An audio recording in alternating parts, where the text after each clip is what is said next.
One of the big things that might be really spooky, where we enter something where there's like a tipping point, like imagine another bad event happens, like a COVID or 2007 or another war starts or whatever bull, and then all of a sudden you've lost like all of your controls on one side and just gets like absolutely horrible and goes just really wrong. And all of these traditional things that kind of like kept the economy robust and stable are now just completely removed.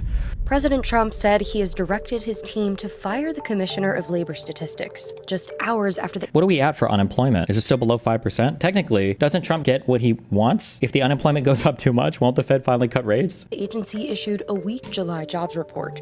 The report showed lower job growth than forecast, adding 73,000 jobs in July, a slight uptick in the unemployment rate to 4.2%. Hiring numbers for May and June were also significantly revised down, showing that just 106,000 jobs were added in the past 3 months. Statisticians revised down how much growth we had in prior months by around 250,000, which is a very large revision.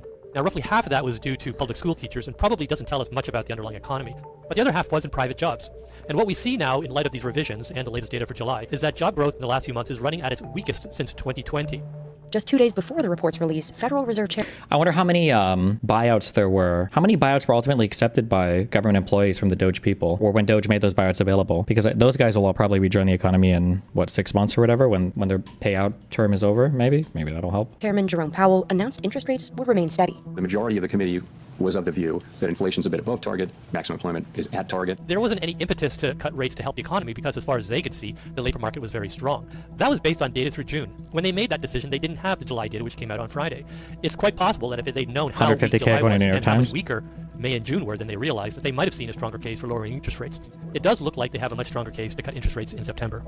This tells you that the broader economy is sort of treading water. We know that it's been through a lot in the last 3 or 4 months. We've had an imposition of widespread tariffs, kind of stop-start policy. We've had big cuts to federal government employment and spending. We've had big crackdown on illegal immigration. And these are all like big tumultuous events for the economy to cope with. And perhaps in retrospect, it's not surprising that we've seen like this pothole emerge in the economy in the second quarter. And I think the question we want to know is this just a pothole, or does it tell us that we have a very rough road for quite a while ahead of us? There are a few troubling signs in there. For example, one of the big things that might be really spooky, and I'm assuming this is true, I guess, although it feels like 70% of the media just is not bringing it up that much, is there's a theory, well, not a theory, but I mean, the numbers show that in preparation for the tariffs, there was a massive importation of supply ahead of time. And I wonder if parts of the economy were buoyed on that massive influx of material, right? Because I imagine when you ship stuff into the country, there's more workers that are going to be, like at the shipping yards, accepting stuff, moving stuff around, stocking shit, whatever. Like all the supply chain jobs are probably going to be gassed up a bit. That'd be my guess as a result of that. And if the tariffs go through, or even if the tariffs don't go through, if you'll see a bunch of those jobs kind of slide off as companies are just sitting on a ton of surplus stock or something. Maybe, I'm not sure, I don't know. And then if prices start to go up on top of that, I feel like you could make a thing. Why can't I find anything on YouTube search anymore? Hello? Or did they delete these clips? Why does Google search YouTube better than YouTube searches YouTube? How does that happen?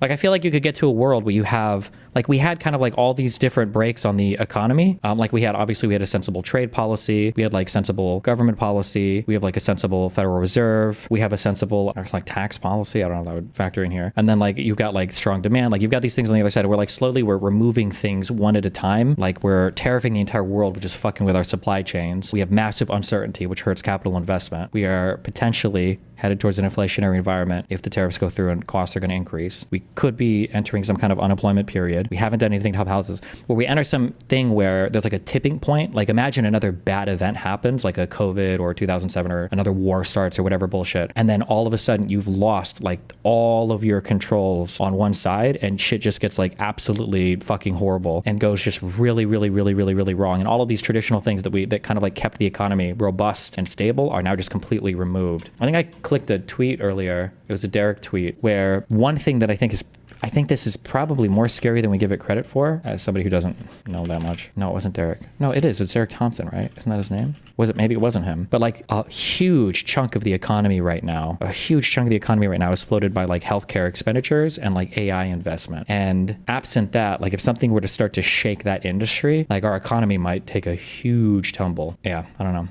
the job creation that we had was overwhelmingly thanks to sectors like education and social services. And these tend to grow almost no matter what. They don't really tell you whether the private sector is in a hiring mood. If you look at sectors like construction and manufacturing, those ones were very weak with declining employment. The stock market only just hit a record high a few days ago, and the stock market tends to be very forward-looking. So investors, at least, are taking some comfort that the worst of the uncertainty with respect to trade is behind us. And if that's indicative of how overall private employers are feeling, maybe things are going to be okay.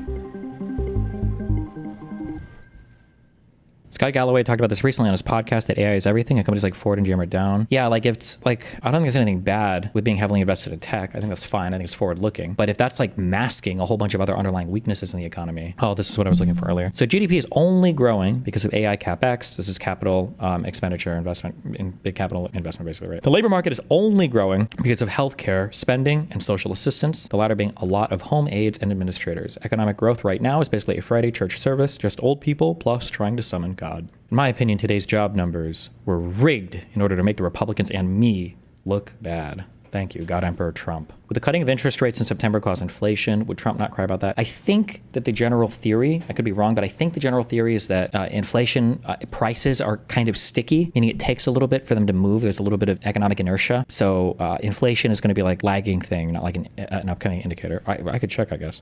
What would I even Google? Is inflation laggy or forward looking? I don't know the terms that they would use. What would economists say here? I didn't even spell forward correctly. Nice. Leading indicator instead of a lagging one. It's called inflation expectations, and it's a central part of the expectations adjusted Phillips curve. Higher inflation expectations can make inflation more difficult for the central banks to be self-fulfilling in the EAS model. An increase in inflation expectations will shift the short-run aggregate supply upwards, which leads to an increase in the price level and lower overall output. Lecture notes, cute. Oh, I don't know. I guess we'll see. Yeah, like this shit. If you net out the Mag 7 from the S&P 500, the remaining 493 stocks have barely gone anywhere in over a decade, comparatively speaking, chart by Goldman Sachs. Now, this isn't exactly fair because we would imagine that all of this capital that's being invested in these other companies would be invested here. So this would be higher. This would be higher than it is otherwise, but or higher than it looks right now. But like this is still... That's a pretty crazy lack of diversification in our S&P 500, in my opinion. I don't know. Is it normally like this? Is it normally that undiversified?